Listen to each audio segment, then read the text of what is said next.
Yamuna expressway के पास अगर आप प्रॉपर्टी खरीदते हैं तो वहाँ पर आपको बहुत ज़्यादा या कहें कि बहुत ज़बरदस्त रिटर्न मिलने की संभावना है। अब आप कहेंगे कि वहाँ पर जेवर एयरपोर्ट के कारण कई समस्याएं हो रही है। जिस तरीके से मैंने पहले की वीडियो में बताया था आपको कि लगभग 20 किलोमीटर का वो हिस्सा है जो चारों तरफ है जेवर एयरपोर्ट के आसपास। वहाँ पर कोई भी आवासीय कॉलोनी बनाते हैं या अपने लिए कोई मकान बनाते हैं या किसी भी तरह का डेवलपमेंट करना चाहते हैं तो आपको ईडा से परमिशन लेनी पड़ेगी। वहाँ पर विमान प्राधिकरण से आपको एनओसी लेना पड़ेगा, तब जा कर के आप वहाँ पर किसी भी तरीके का कंस्ट्रक्शन कर सकते हैं। लेकिन अब खुद सरकार वहाँ पर आसपास के करीब 5 सेक्टर को डेवलप करने के इरादे से आगे बढ़ रही है, यानी कि यमुना विकास प्राधिकरण अब यमुना एक्सप्रेसवे के आसपास के 5 सेक्टर को विकसित करेगी।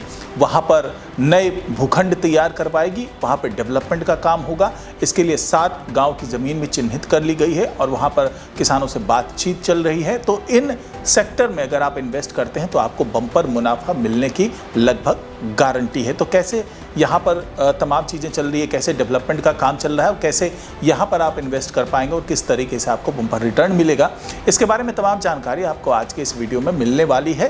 तो इस वीडियो को आखिर तक जरूर देखिएगा। नमस्कार, मैं हूँ डॉक्टर सुरजीत सिंह और आप देख रहे हैं प्रॉपर्टी चालीसा। अगर आपने अभी तक इस चैनल को सब्सक्राइब नहीं किया है तो सब्सक्राइब कर लीजिए और अगर आपको ये वीडियो अच्छा लगे तो इसको लाइक कीजिए, शेयर कीजिए और कमेंट जरूर कीजिए।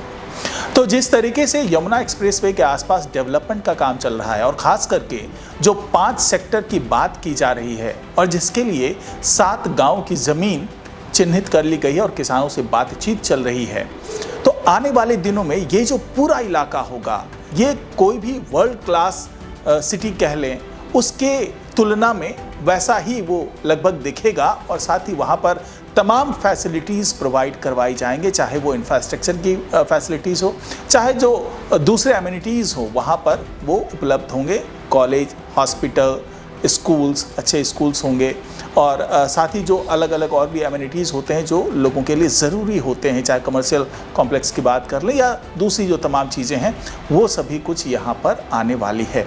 तो कौन कौन सी वो जगह होगी जहाँ पर इसे पूरा विकसित करने की योजना है उसके बारे में पहले जान लेते हैं। तो प्राधिकरण के अधिकारी ने बताया कि सेक्टर 5, 8, सेक्टर 8D इनको विकसित करने के लिए मुड्रा, थोरा, भिकनपुर और कलुपुरा गांव के किसानों से जमीन खरीदी जाएगी। जमीन पर जापानी सिटी कन्वेंशन सेंटर समेत अन्य परियोजनाएं विकसित होगी। ये जमीन 31 किसानों से खरीदी जानी है। वहीं रबुपुरा, भुन्नातगा में सेक्टर 11, सेक्टर 34 और सेक्टर 21 के लिए ज़मीन खरीदी होगी। प्राधिकरण की सेक्टर 11 में फिनटेक सिटी, सेक्टर 21 में फिल्म सिटी और सेक्टर 34 में औद्योगिक क्लस्टर विकसित करने की योजना है। हालांकि इन सेक्टरों में परियोजनाओं के लिए काफी भूमि का अधिग्रहण हो चुका है। प्राधिकरण ने परियोजना में किसी प्रकार की रुकावट ना हो उसके लिए लैंड बैंक बनाने का काम शुरू कर दिया है। इसके अलावा रबुपुरा के किसानों की कुछ भूमि sector 28 medical device park, data park और कमर्शियल और भविष्य में इस्तेमाल के लिए खरीदने की तैयारी है। साथ ही मुरादगढ़ी के किसानों की भी जमीन ली जाएगी और कुल मिलाकर इन 3 गांवों के 42 किसानों से जमीन ली जाएगी। इसके अलावा दस्तमपुर, मिल्क, करीमाबाद, रनहेरा और मुड्रह के किसानों से सेक्टर 8 के लिए जमीन ली जाएगी। यहाँ पर कन्वेंशन सेंटर समेत लॉजिस्टिक और वेयर हाउसिंग पार्क प्रस्तावित है। इसके लिए 53 किसानों से भूमि खरीद की जाएगी। प्राधिकरण ने सभी किसानों की सूची का प्रकाशन कर दिया है। इससे 15 दिनों में आपत्तियां मांगी गई है। इसके बाद जमीन खरीद की प्रक्रिया शुरू हो जाएगी। प्राधिकरण के अधिकारियों ने बताया कि जमीन खरीदने के 72 घंटे के अंदर ही जो किसान होंगे उनको पूरा मुआवजा दे दिया जाएगा, यानी कि बैनामा होने के 72 घंटे के अंदर ही किसानों को पूरा मुआवजा मिल जाएगा।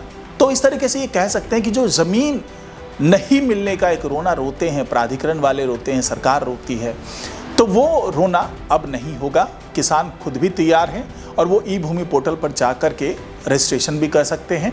और जो भी किसान चाहते हैं कि वो अपनी ज़मीन इस जो तमाम जो विकास की परियोजनाएं हैं उसके लिए दें, तो उसके लिए पूरी तैयारी है और उनको तुरंत भुगतान किया जाएगा और वो भी सर्किल रेट से कई गुना ज़्यादा कीमत पर किसानों से ज़मीन ली जाएगी। तो ये तो रही बात किसानों के फेवर में क्या है, और अब मैं बता रहा हूँ आपको कि आपके फेवर में क्या होने वाला है।